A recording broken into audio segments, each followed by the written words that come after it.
El alquimista Paulo Coelho, primera emisión, prefacio. Es importante advertir que El alquimista es un libro simbólico, a diferencia de El peregrino de Compostela, Diario de un mago, que fue un trabajo descriptivo. Durante 11 años de mi vida estudié alquimia. La simple idea de transformar metales en oro o de descubrir el elixir de la vida ya era suficientemente fascinante como para atraer a cualquiera que se iniciara en magia. Confieso que el elixir de la larga vida me seducía más, pues antes de entender y sentir la presencia de Dios, el pensamiento de que todo se acabaría un día me desesperaba. De manera que al enterarme de la posibilidad de conseguir un líquido capaz de prolongar muchos años mi existencia, resolví dedicarme en cuerpo y alma a su fabricación. Era una época de grandes cambios sociales, el comienzo de los años 70, y en Brasil no se encontraban aún publicaciones serias sobre alquimia. Al igual que uno de los personajes del libro, comencé a gastar el poco dinero que tenía en la compra de libros importados y dedicaba muchas horas diarias al estudio de su complicada simbología. Intenté ponerme en contacto con 2 o 3 personas en Río de Janeiro que se dedicaban seriamente a la gran obra y rehusaron recibirme. Conocí también a muchas otras que se decían alquimistas, poseían sus laboratorios y prometían enseñarme los secretos del arte a cambio de verdaderas fortunas. Hoy me doy cuenta de que en realidad no sabían nada de lo que pretendían enseñarme. A pesar de toda mi dedicación, los resultados eran absolutamente nulos. No sucedía nada de lo que los manuales de alquimia afirmaban en su complicado lenguaje. Era un sinfín de símbolos, dragones, leones, soles, lunas y mercurios, y yo siempre tenía la impresión de hallarme en el camino equivocado, porque el lenguaje simbólico permite un gigantesco margen de error. En 1973, ya desesperado por la falta de progresos, cometí una suprema irresponsabilidad.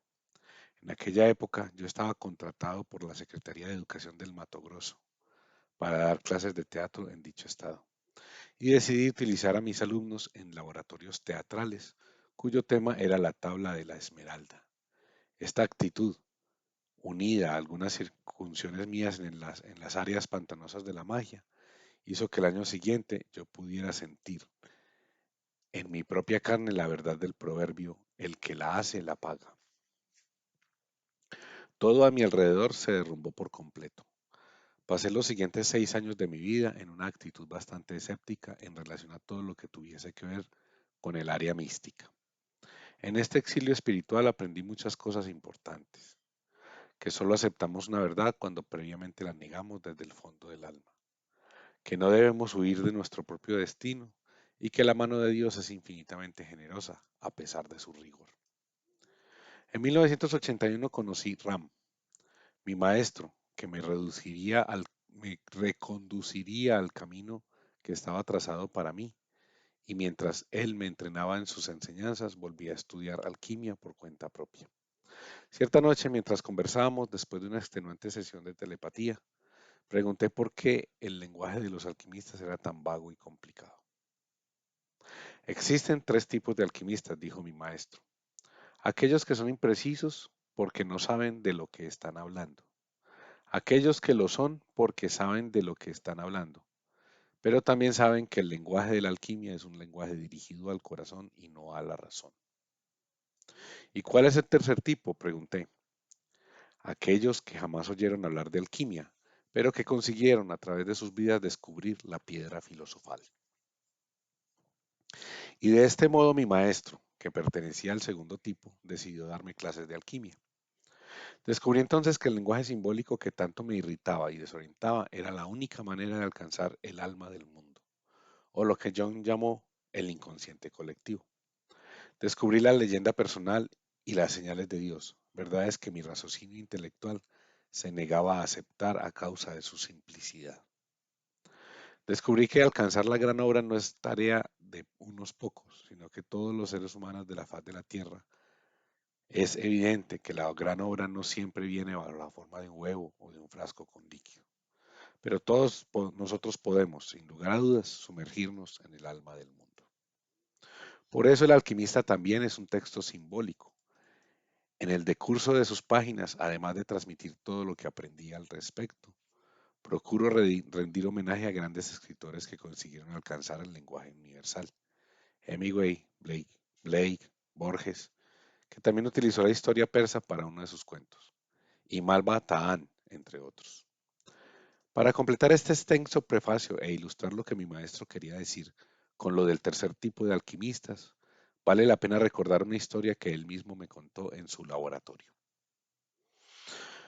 Nuestra Señora con el niño Jesús en sus brazos decidió bajar a la tierra y visitar un monasterio. Orgullosos, todos los sacerdotes formaron una larga fila y uno a uno se acercaban a la Virgen para rendirle homenaje. Uno declamó bellos poemas, otro mostró las iluminaciones que había realizado para la Biblia, un tercero recitó los nombres de todos los santos y así sucesivamente. Monje tras monje fueron venerando a Nuestra Señora y el niño Jesús. En el último lugar de la fila había un monje, el más humilde del convento, que nunca había aprendido los sabios textos de la época. Sus padres eran personas humildes que trabajaban en un viejo circo de los alrededores. Y todo lo que le habían enseñado era lanzar bolas al aire haciendo algunos malabarismos. Cuando llegó su turno, los otros monjes quisieron poner fin a los homenajes, pero el antiguo malabarista no tendría nada importante que decir. Pues el antiguo malabarista no tendría nada importante que decir o hacer, y podía desacreditar la imagen del convento. Pero en el fondo de su corazón él también sentía una inmensa necesidad de dar algo de sí a Jesús y a la Virgen. Avergonzado, sintiendo sobre sí la mirada reprobatoria de sus hermanos, sacó algunas naranjas de su bolsa y comenzó a tirarlas al aire, haciendo malabarismos, y que era lo único que sabía hacer. Fue en ese instante cuando el niño Jesús sonrió y comenzó a aplaudir en el regazo de Nuestra Señora, y fue hacia él a quien la Virgen extendió los brazos para dejarle que sostuviera un poco al niño. Prólogo. El alquimista cogió un libro que alguien de la caravana había traído.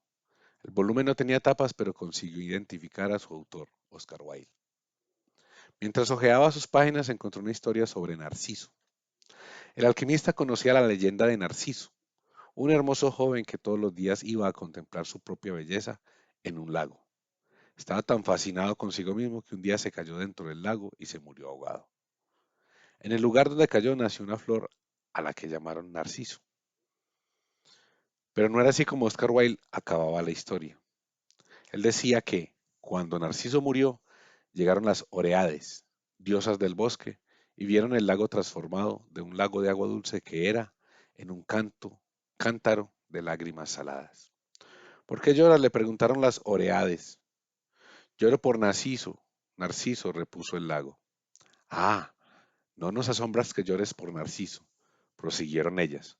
Al fin y al cabo, a pesar de que nosotras siempre corríamos tras él por el bosque, tú eras el único que tenía la oportunidad de contemplar de cerca su belleza. ¿Pero Narciso era bello?, preguntó el lago. ¿Quién, sino tú, podría saberlo?, respondieron, sorprendidas las Oreades.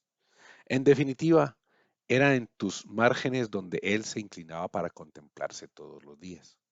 El lago permaneció en silencio unos instantes, finalmente dijo, yo lloro por Narciso, pero nunca me di cuenta que Narciso fuera bello, de que Narciso fuera bello. Lloro por Narciso porque cada vez que él se inclinaba sobre mi orilla, yo podía ver en el fondo de sus ojos reflejada mi propia belleza. Qué bella historia, dijo el alquimista. Bueno, eso es todo por hoy. Esperemos que el próximo, quien queda el próximo, que creo que es Juliet, y sería para el viernes. Espero que la disfruten. No tiene que ser con esta misma técnica, pues es una grabación desde el celular. Hasta la próxima.